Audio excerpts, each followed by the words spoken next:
Hi friends, ఎట్లున్నారు? మస్తున్నారులే. Summer వచ్చేసింది కదా, మనం ఏ కర్రీ చేసుకున్నా మనకి సైడ్కి రసము, పప్పుచారు, పచ్చి పులుసు ఉండాలనిపిస్తుంది. ఇప్పుడు మనం హోమ్ మేడ్ రసం పౌడర్ ఎలా తయారు చేసుకుందామో చూద్దామా?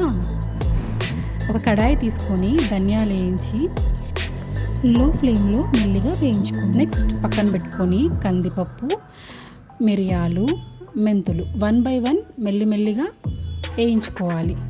తర్వాత జీలకర్ర, ఇవన్నీ వేయించుకొని మళ్ళీ పక్కన పెట్టుకొని మన కడాయి తీసుకొని కడాయిలో నూనె వేసి ఎండుమిర్చి వేయాలి. ఎండుమిర్చి మంచి లైట్ బ్లాకిష్ కలర్లో అవుతుంది, అప్పుడు తీసేయాలి.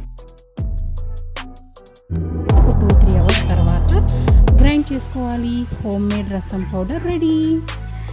ఏవేవి ఎంత క్వాంటిటీస్ తీసుకోవాలి అనేది క్లియర్గా డిస్క్రిప్షన్లో మెన్షన్ చేశాను, చూసి ఫాలో అవ్వండి. Please subscribe to my channel simply MS world.